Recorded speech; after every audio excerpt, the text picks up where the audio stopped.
So now let's get into exceptions of the octet rule. The first one we're not going to spend too much time on. Looking at odd electron species known as radicals. And radicals are basically elements that possess one unpaired valence electron.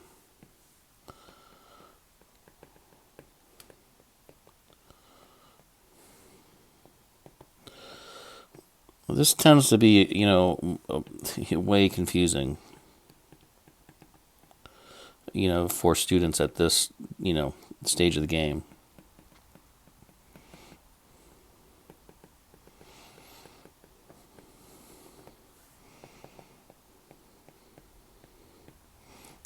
So don't worry about it. But they are out there.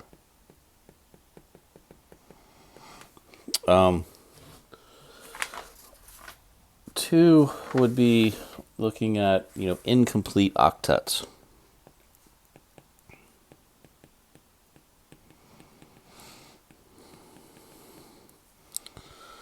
And these are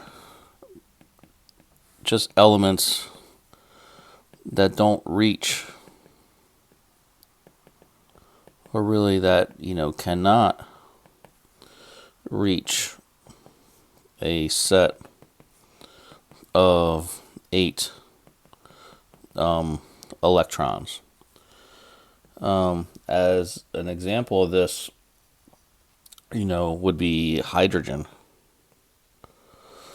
Right? If we look at hydrogen, it just has 1 electron.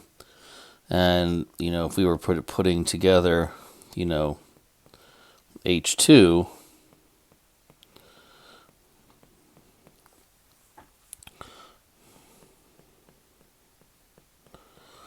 right, each electron only gets to really helium. Or each hydrogen, gets to the noble gas, configuration of helium. Right, but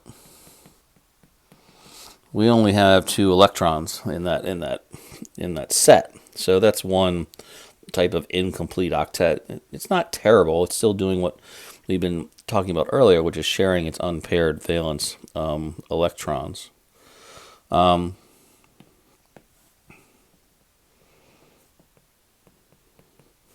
Group 3A is, another family of elements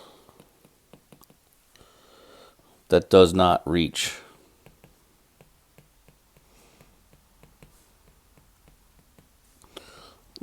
eight electrons.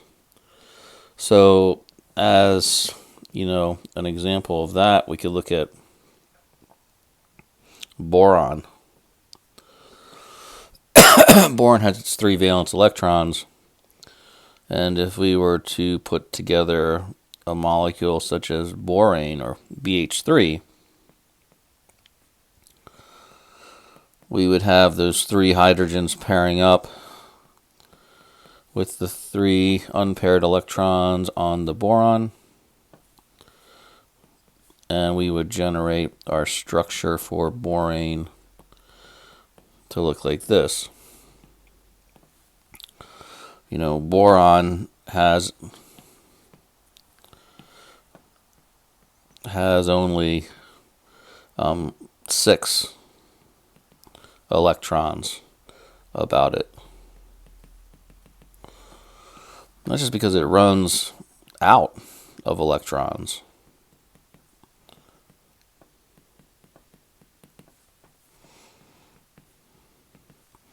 It's still neutral, but it just doesn't have that extra electron to now facilitate getting to the octet. So that's group 3A, like boron, aluminum, gallium, indium, things of elements of that family. So those two aren't terrible. I think the hardest one of the bunch is the third, or expansion, of octets. And so elements in the principal quantum level greater than or equal to 3 have at their disposal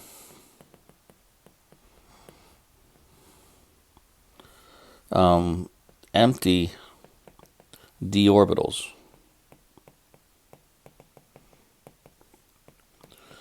which they can use in bonding.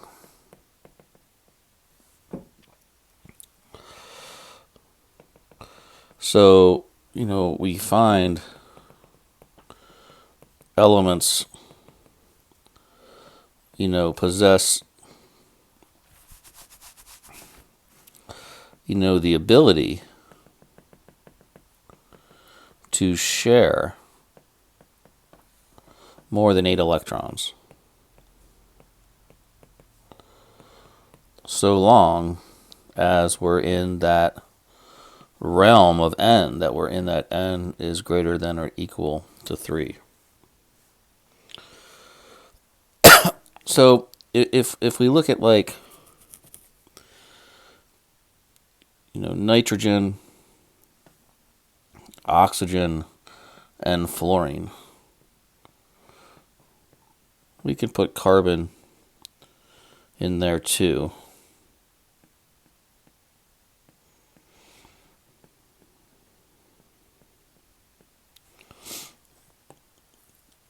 So these elements here are elements that only have 2s 2p valence electrons. The greatest number of electrons that can be held in the 2s and the 2p is 8. And this is where this octet rule really comes from.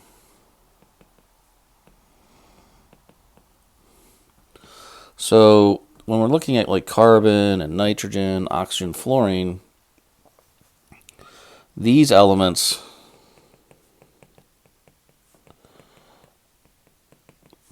obey the octet rule to the letter. Right? They follow it. But if we go to other elements, such as, I'm going to leave carbon out of this, but coming down to phosphorus, sulfur, and chlorine,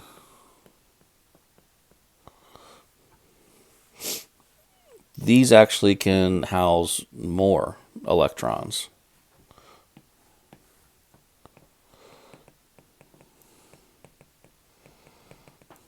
So these elements, and elements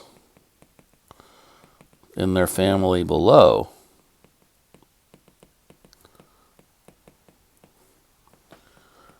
have the ability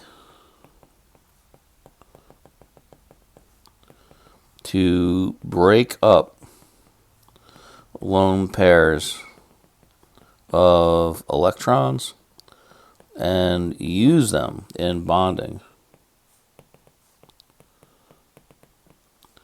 as unpaired valence electrons.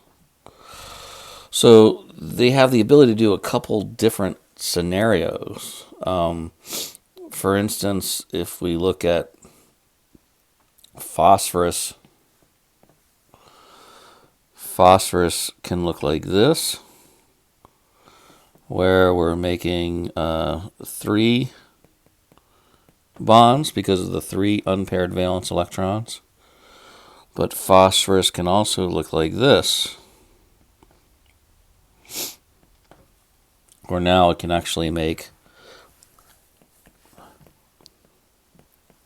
5 bonds.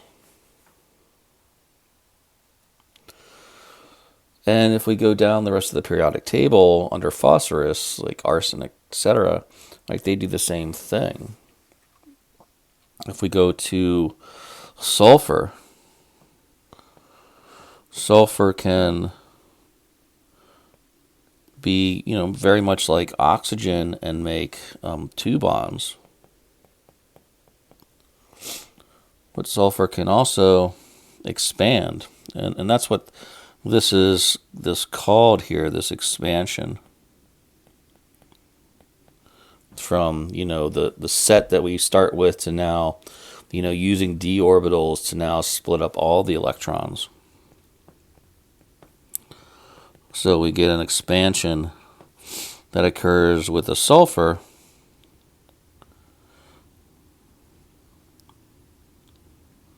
And so here it has now 4 unpaired, or it can make actually 4 bonds. And then it can expand even further, the last lone pair.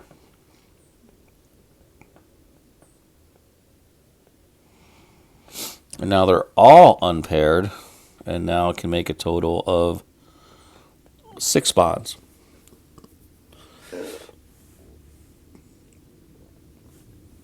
If we go to chlorine, chlorine has the most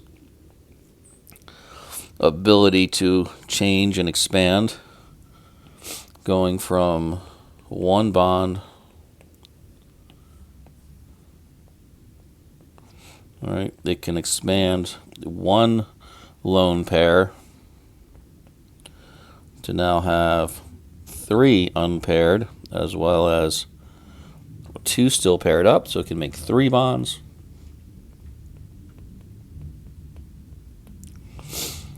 Chlorine can further expand to break up another set of electrons.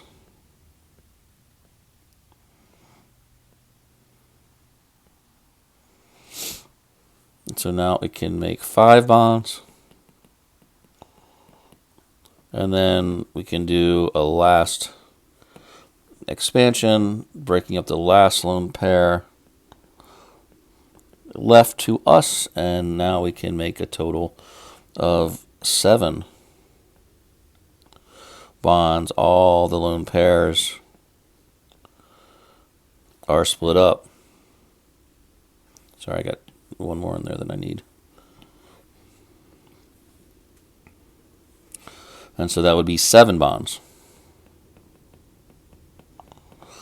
So we see a lot of variety now with this idea of expansion.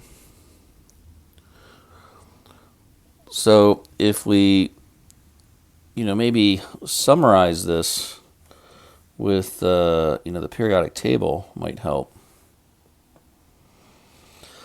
I guess I'll bring it down here, is that we have this set here, which, right, this obeys the octet with, 4, 3, 2, and 1 in terms of number of bonds. You could also say that's number of unpaired valence electrons. And then if we go down to this area,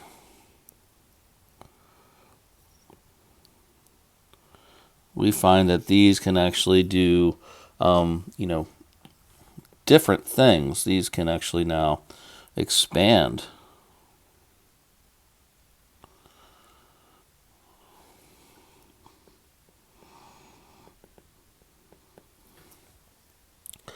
And so depending on where you're at, you get, the different layers that you have. So for instance, if we are concentrating on our orange elements, right, we have here phosphorus, arsenic, antimony, bismuth. These like to make 3 or 5 bonds, and they do that all very, very similarly, in a similar fashion. If we go to the next group, looking now at the green group, we have sulfur, selenium, tellurium, polonium. And so that's where these guys can make 2 or 4 or 6 bonds. But again, they do it all in a similar fashion. And then we have the blue set of elements, going from chlorine to bromine to iodine to astatine. And so now they make the most as far as making 1 or 3 or 5 or 7 bonds.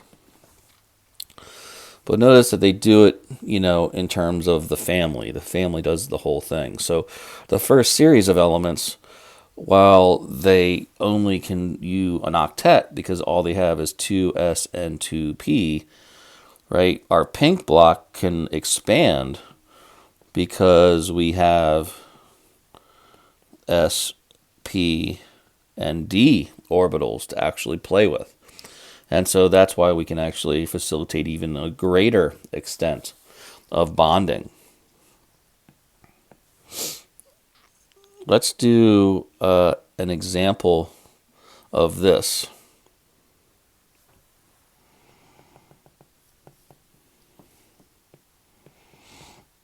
So here's sulfur hexafluoride.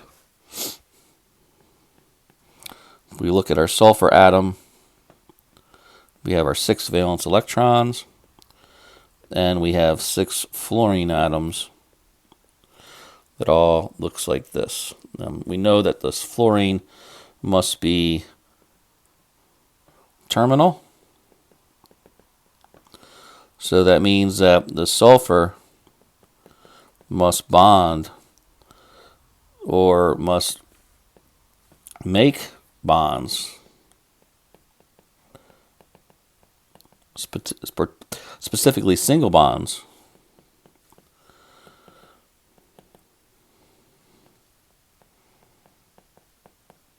right, to those 6 fluorines.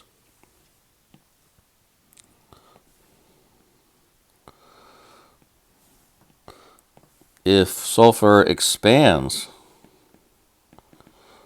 to make 6 unpaired valence electrons, right, it does have the ability to do that.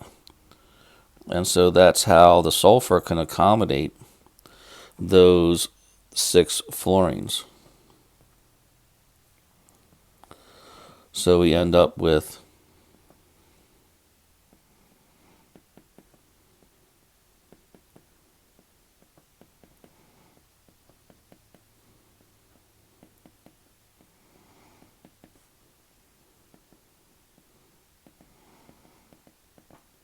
I know a lot of dots. Right, each fluorine has an octet. So we have our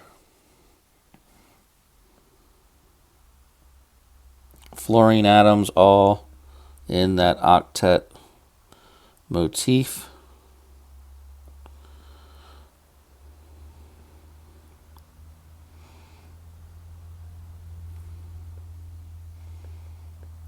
Right there, like neon. And then our sulfur in the middle has expanded its octet.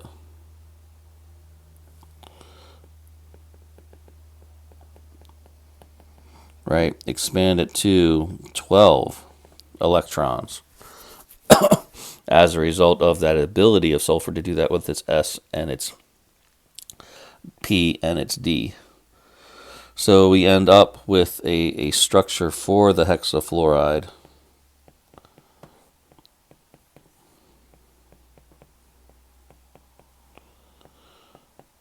to look something like this.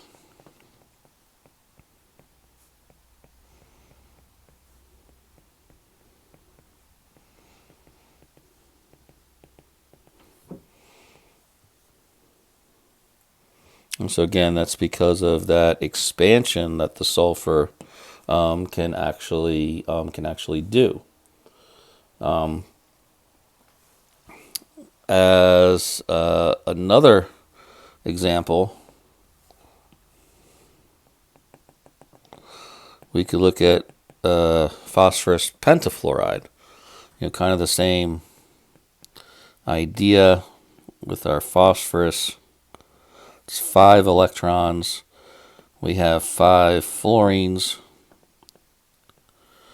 Right? We know that these have to be terminal.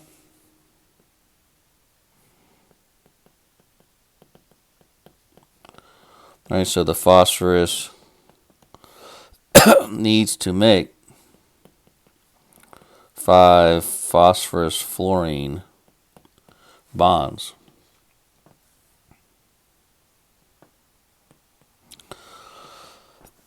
Phosphorus expands, so it has basically 5 unpaired valence electrons in order to facilitate bonding with the phosphorus. So there's our 5 for our phosphorus.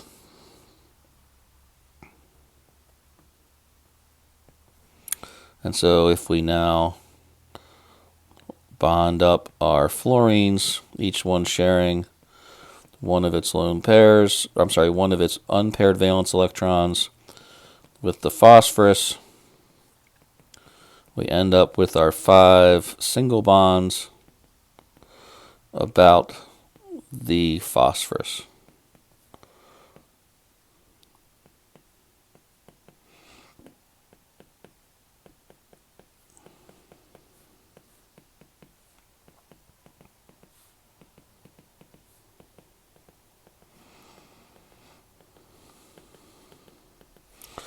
And so there is our molecule, right? Again, each fluorine has reached that octet, right? It can only go up to 8.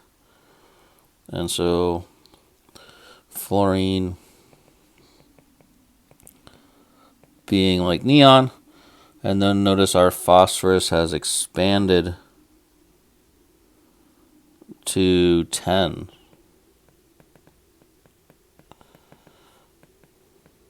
Electrons total around it. Sulfur went to 12. Phosphorus going to 10.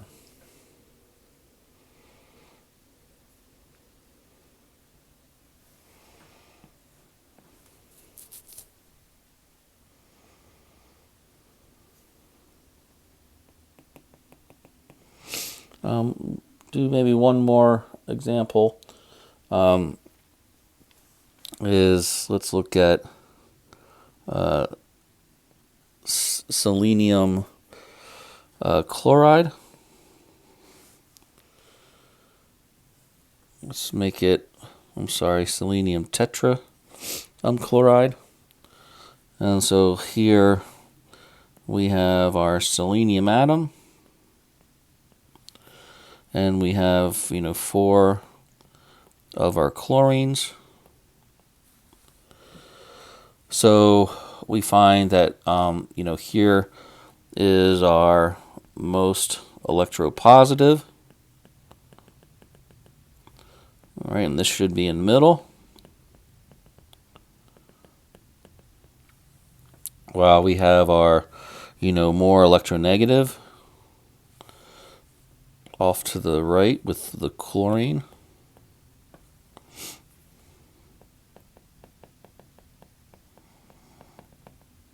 So we'll put terminal Chlorine could, doesn't have to be terminal. In a lot of cases, it's not. But here, since the selenium is much more electropositive, it's going to share its electrons a lot easier.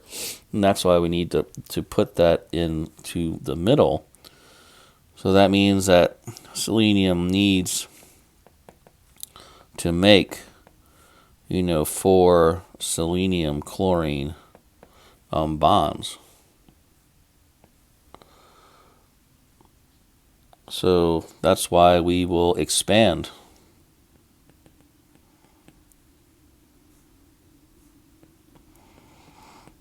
Right, so it has 4 unpaired valence electrons to make those 4 bonds. And so we would end up with selenium having 4 unpaired electrons, and then one set still as a lone pair. So that means we can now attach the 4 chlorines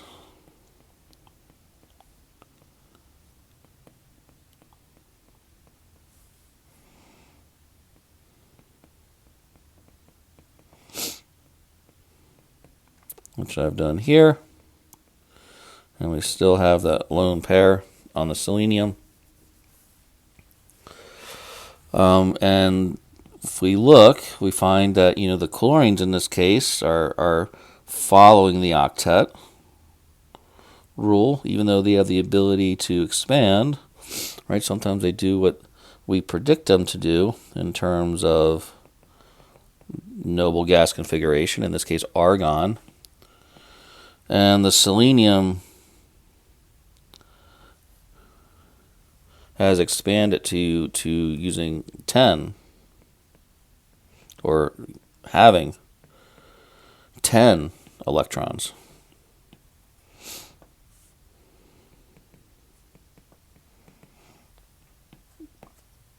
And so that gives us our structure for the selenium tetrachloride.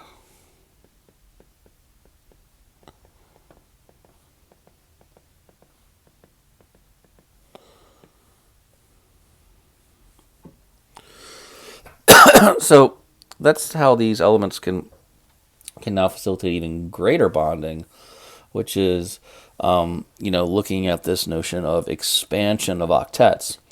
Now, you might be curious about, formal charge. Is this a violation of formal charge? Well, it's not. These elements are still utilizing their unpaired valence electrons. So you'll find that their formal charges are still going to be 0.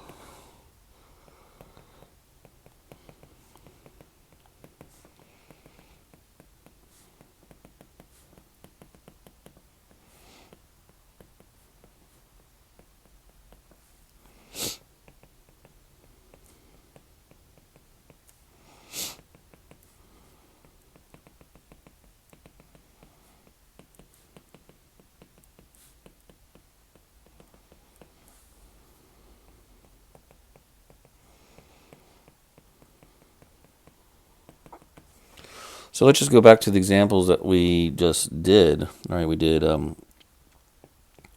sulfur hexafluoride.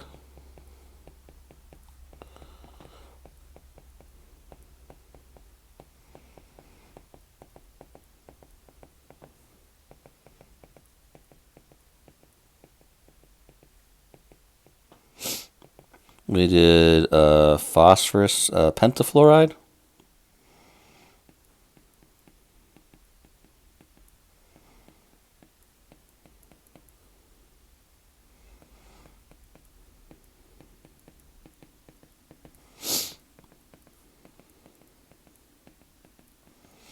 And we did selenium tetrachloride.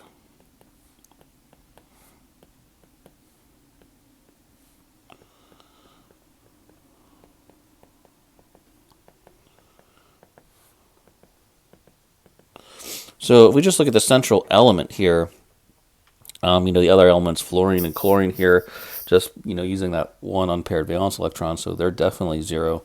But what about these ones that expand? our formal charge for the sulfur here would be, equal to 6 valence electrons minus 0 as lone pairs, plus we have 6 bonds, or 12 electrons within that. So you notice our formal charge for the sulfur is equal to 0.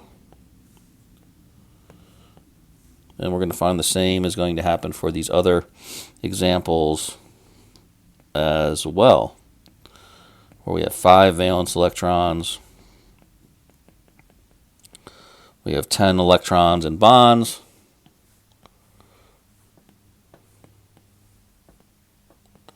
so our formal charge on the phosphorus is also equal to 0. And then finally, we can do it with the selenium. Selenium is 6 as well. It has 2 in lone pairs, and it has 8 in bonding. So the formal charge for the selenium is equal, again, to 0. So we're just concentrating on those specific elements, such as, our sulfur atom, right? Our phosphorus atom, and then lastly our selenium atom, to get at their formal charges. So even with this expansion, we're still following the rules of formal charge and stability.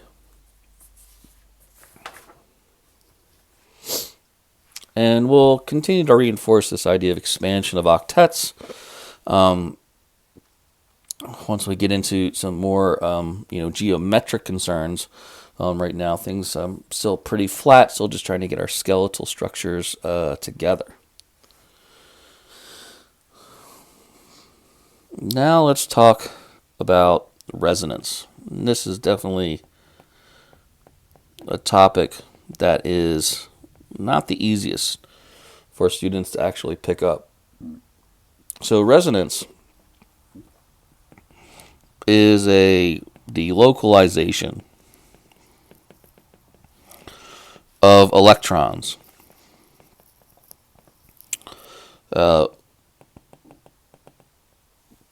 within a molecule.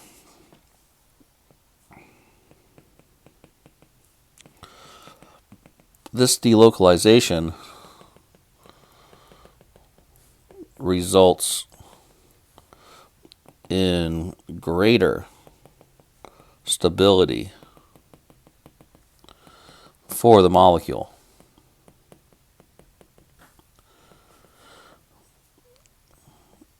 Drawing a molecule with resonance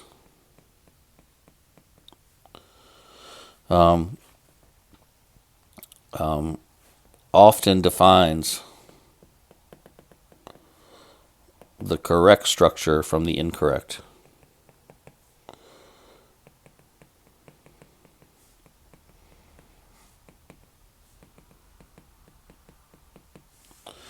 So if we look at our definition of resonance, we're going to be pretty simple. Your definition of resonance is going to change as you go through chemistry into organic chemistry and other levels of chemistry. So we're trying to be very general and specific here so that things aren't super complex. So for us, our definition of resonance basically is a charge, positive or negative, next to a double bond. So that is our definition of resonance. if we look at, for example, carbonate. This is carbonate. And if we were to draw the structure, we could actually come up with more than one possibility. We could come up with one that does not have resonance, and we could come up with one that actually does have resonance. So if we look at putting this molecule together, we could have, two different ways of drawing this.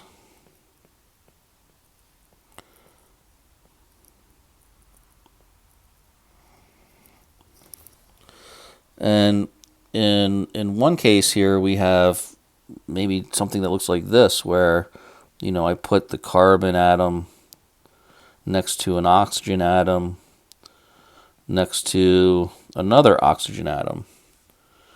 And then on the left side, I put the third oxygen atom that I have. So here would be, putting those together. And then remember, we have our -2 charge, so we need to add 2 electrons. And so I'm going to add 1 electron to my oxygen at the bottom, and that's going to make it a -1 charge. And I'm going to add my other electron to my other oxygen, and it's also going to be -1. If we draw now this molecule, we would have something that looks like this, which is incorrect. In terms of like a general way to maybe look at it, would be, two very just general molecules here with X and Y. And let's say we have a -1 charge on the Y. We could say that the -1 charge is localized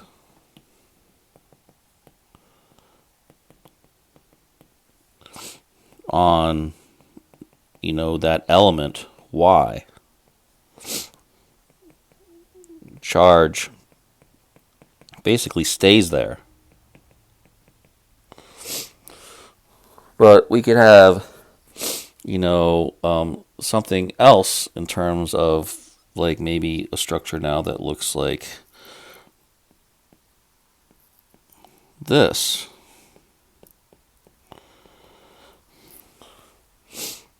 And so what we find is that this is not actually localized, that you can envision the negative charge, these electrons, coming down and forming a double bond. And then at the same time, this double bond going up to generate Y-, or have a structure that looks like this.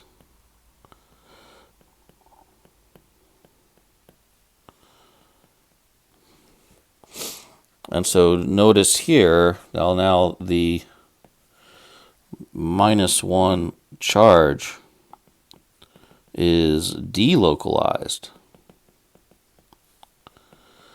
It's on both elements of Y. And you could say that the charge, basically bounces back and forth. Back and forth, back and forth. So just as we go one direction, we can go back the other direction and put it back on the other. So what we have here is our resonance arrow. This is what denotes that we have resonance structures.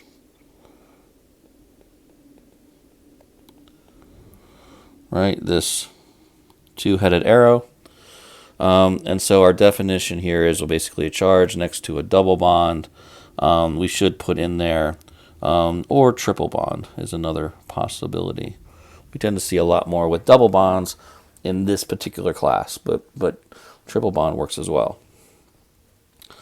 So it's this idea of delocalization, right? And if I spread that charge out over a larger surface area, it results in greater stability.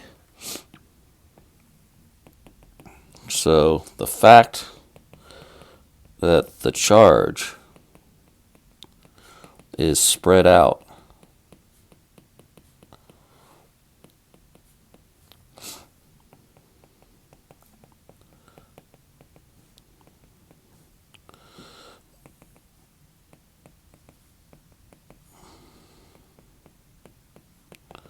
this is why it leads to stability and a correct structure. So let's do some examples of resonance. I know this is a tough one to get past. It takes a little bit of practice. But let's do two examples of this before we take a break here.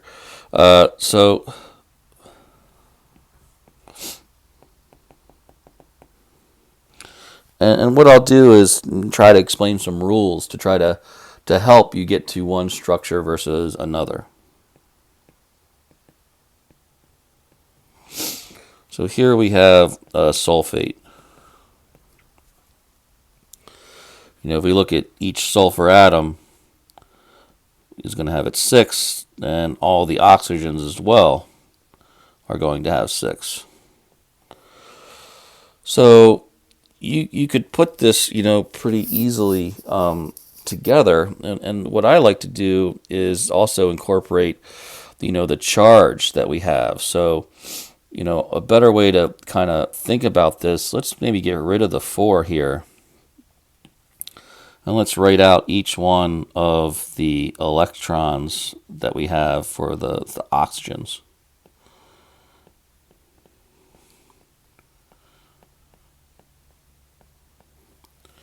And remember, we have a -2 charge, so that means we need to, add 2 electrons. So I'm going to add 1 electron to each oxygen.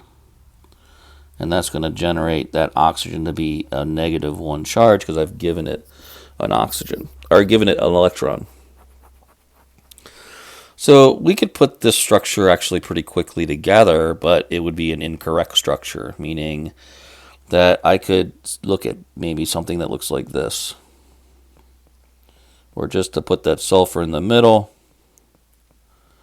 and then put my oxygen with the 2 unpaired valence electrons next to the sulfur,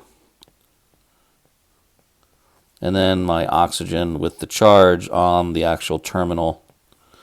And so I end up with a structure that looks like this, or something that looks like this, which is a little bit cleaner.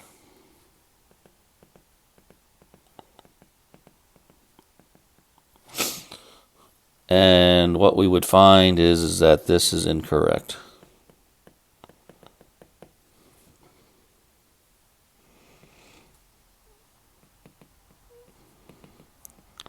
There is no resonance here, right? These oxygen, the charges are localized.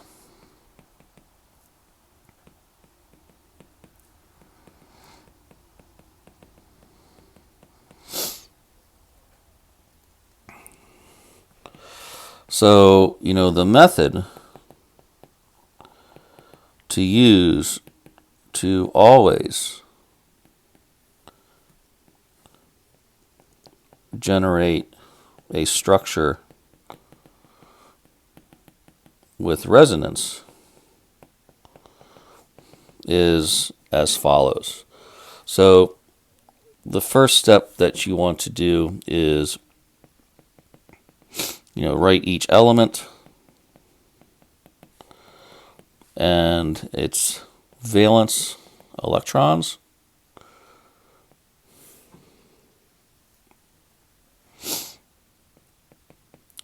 For each negative charge, add 1 electron to the most electronegative element.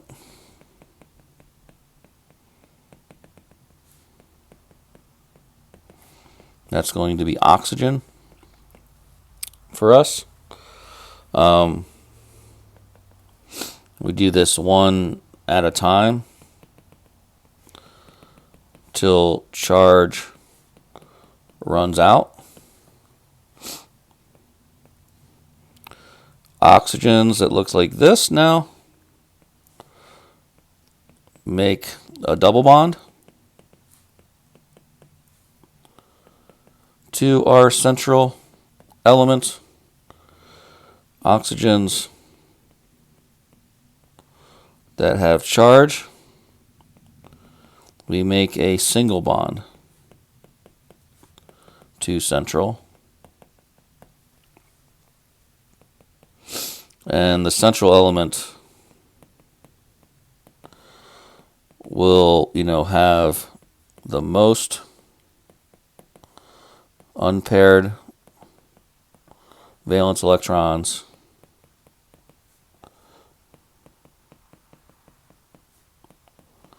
and or can expand its octet. So we take those rules and apply them to our sulfate molecule. Now,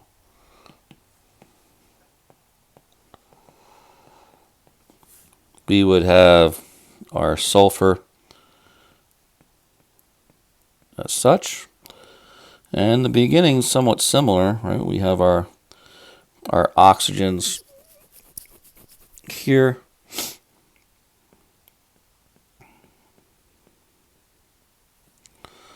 We're going to make double bonds with those two.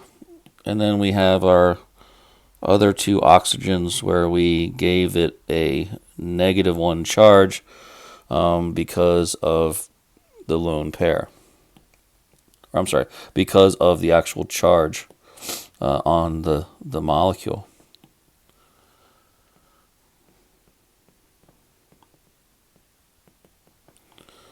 So here is where we're, adding 2 electrons, right? Each one to individual oxygen atom. So here we're going to be making a double bond. Here as well, we're making a double bond. And then with our oxygens that are charged, we're going to make single bonds. So if we add that all, up, that means we have 2, 4, 5, 6. Right, the sulfur needs to make 6 bonds. And it can with expansion. So our sulfur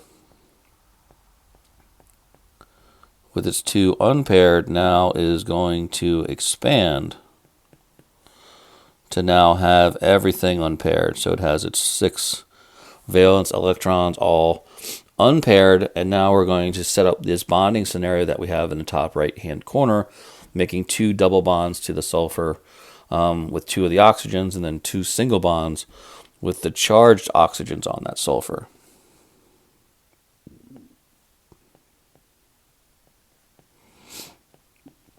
So we could generate something that looks maybe like this in terms of our showing all of the dots, all of the electrons.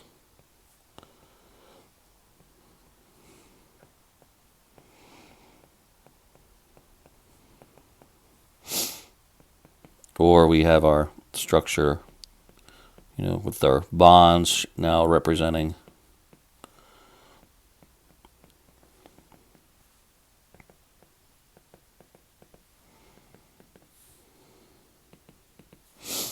and so there is actually our correct structure.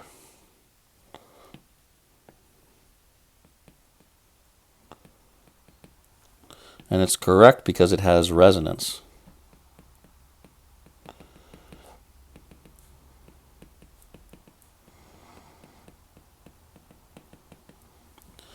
So what does that resonance look like? If we start with R1 sulfate,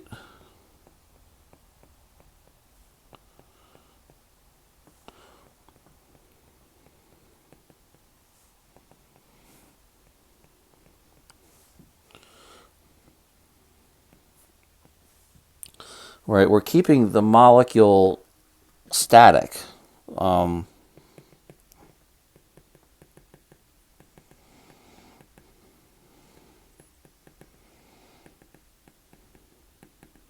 It's basically static. So if I label that top oxygen with that star, right, realize that that star is going to continually be there. So all I'm doing is moving the electrons around.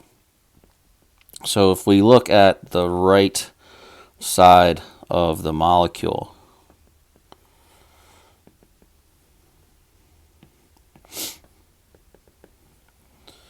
what I'm going to do is now create that double bond from that lone pair, or that negative charge coming in to make a double bond, but then that means I have to break a double bond. I can't simply make new bonds without breaking other ones, because the sulfur can only accommodate 6 bonds. So if I make an additional double bond with that oxygen on the right, that means I have to break a double bond with one of the other oxygens, which I see in this structure. And so what we're doing is just moving that, basically that charge around. So we can draw then, another one now, maybe looking at the left half of the molecule. We're going to keep the right half and the bottom the same.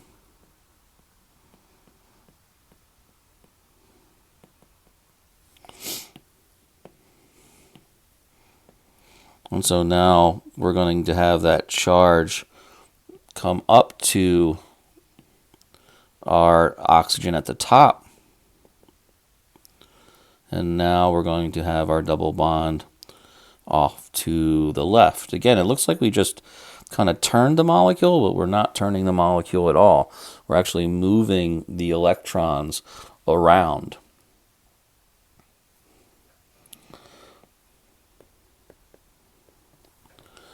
And then we have the final structure, which is then just moving one of those around again, in terms of the final kind of piece where we would now have that double bond.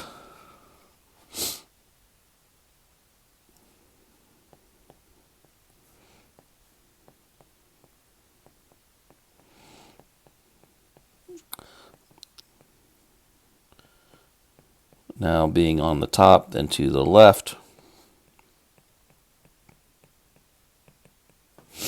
And we have our final resonance structure. So these are all actually interconverting with one another. And so even though, like I was saying earlier, it looks like these things are just twisting around or turning around like a record player, they really aren't. Everything is staying static. It's really the electrons that are moving around. And so this is kind of like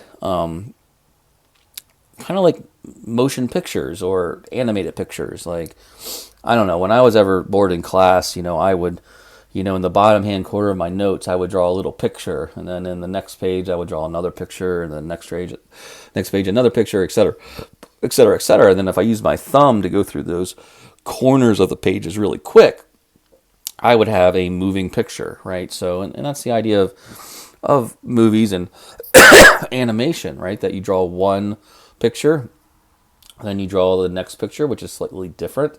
The next picture, which is yet slightly different, et cetera, et cetera, et cetera. And then when you put that at high speed, right, to us, it looks like we're now looking at something in motion. And that's kind of the idea with these resonance structures. Each resonance structure that we see here is really one of those pages in the flip book. And so if we were to start to then go really fast through the flip book, all we would see are these negative charges basically going around the periphery from one oxygen to another, as well as these double bonds moving around from one to another. So that's the idea of resonance and this idea of delocalization, basically saying now, right, that negative charge is spread out over 4 oxygens. Right? It is delocalized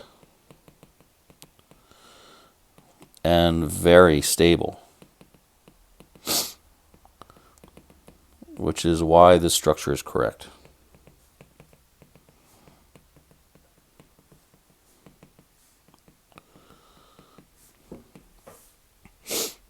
We can do another quick example with perchlorate, or ClO4. Right, when we try to generate these molecules using our rules, right, we want to first draw our species. We have our chlorine. We have our 4 oxygens, and one of those is going to have that -1 charge because of our negative. So we added 1 electron there. And so now that's telling you, right, that we want to have a double bond,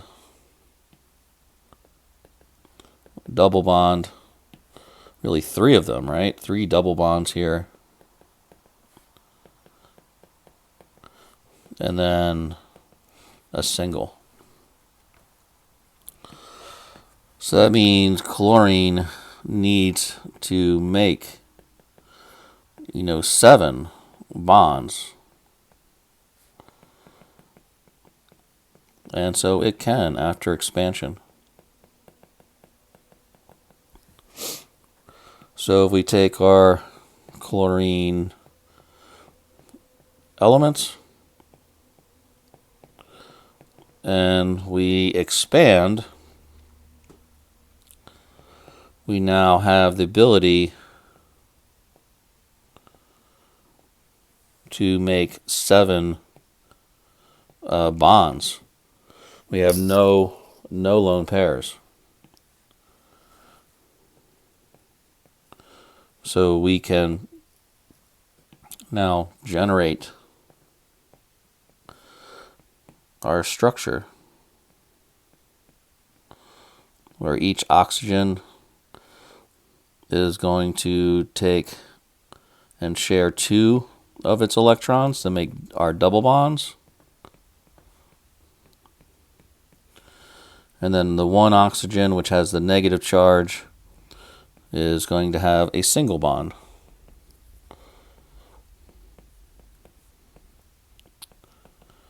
And we end up with this as our structure.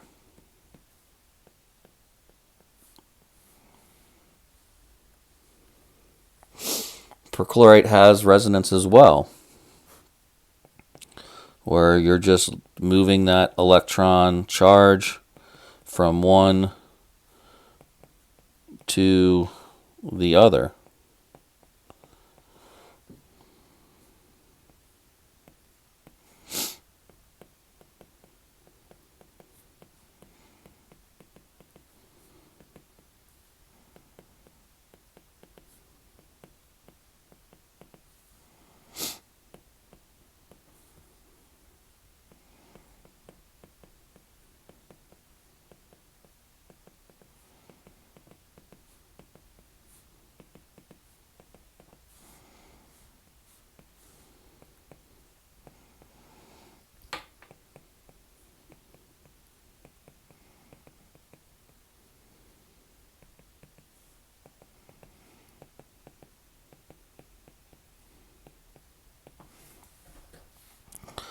And again, they're all going back and forth around. So here again, here we have these resonance structures for perchlorate.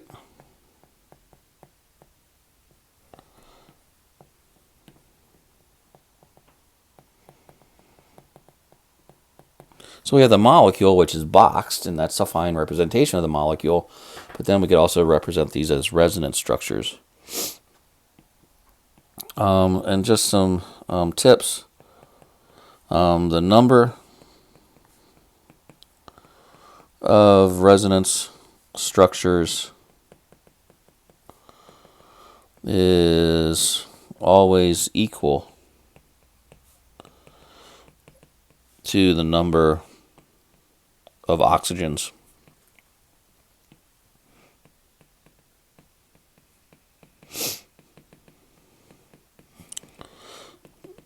In the charged polyatomic.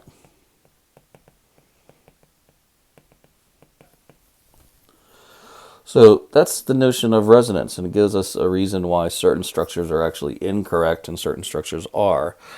I would stick to this methodology of making sure that you make double bonds with the oxygens that don't have a charge, and then make single bonds with the oxygens that do have charge.